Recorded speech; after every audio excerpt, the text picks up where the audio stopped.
Hey Eddie, how's it going? Really good, mate. How are you? Yeah, pretty good, thank you, pal. So take us right back to the beginning. What was it that first got you into property? Yeah, sure. So I think I first became interested in property as a teenager, really. I grew up in Western Sydney, about probably an hour out of the heart of Sydney. And, you know, coming from a family, it was very humble beginnings, basically. Like, no one in my family owned a property at all. So over the years, pretty much from when I was a teenager, that was my kind of driving factor. When I was about 16 years old, I realised that no one in my family owned property, and if I wanted to really generate, and create wealth over time, and I would have to get into property as soon as I could. I don't have to really do something different compared to what everyone else was doing. Yeah, indeed. So what was it that actually opened you up to see that property was an opportunity? Did you know somebody? Was there a distant family member that happened to be doing quite well?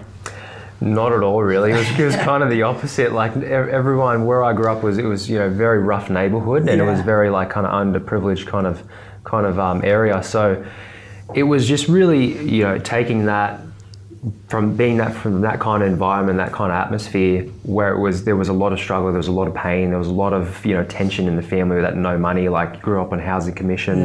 Wow. Grew up with a single mother as well, who was on a pension, so no one in my family was working at all.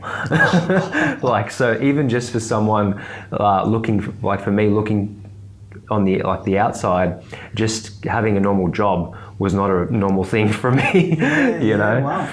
So you wanted to take that to the nth degree of I suppose, achievement. 100%. So, I realised that in the future, when this is like 16, 17 at the time, when I was looking forward, I was like, when I'm 25, 35, 40, etc., I do not want to have this to be in the same situation. Yeah. I don't want to have to be worried about money and struggling and have my kids in the same kind of environment and that kind of really rough neighbourhood as well. So that's when I first started doing research about how people do make money, how they do create wealth, how they invest in property. And that's when I started reading property investment books and trying to find stuff out. There was no one out there that I knew, but I was just and I hated reading at the time because I wasn't good at school at all either. A very rough school. Hated reading, but I was like, I'm going to have to do this and read property investment books to build up that knowledge and that education. Start off with books like Rich Dad Poor Dad as well. Indeed. So, yeah. And then did it take, so you found that property might be the vehicle in which to change your situation and put yourself in a prosperous position.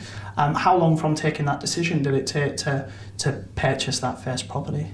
Probably about 2 years roughly. Yeah. I had my first job. I was working at McDonald's at the same time I was in high school, so I was about 14 when I started working, but I was still in high school. Yeah. And back then, coming from the neighbourhood, I didn't even know what uni was. That's how how crazy the area I kind of grew up in. And started working at the age of 14 at McDonald's. Worked there for about 2, 3, 4 years. And I made that decision at, say, 16 to really start saving towards that deposit. So from 16 to 18, I was putting away, a couple $100 a week, as much as I could, working while going to school. And then at 18, between 16 and 18, did more research, read more books, looked on realestate.com and all that kind of stuff. Started, trying to figure out how I can buy property. And that when I was 18, I bought my first one.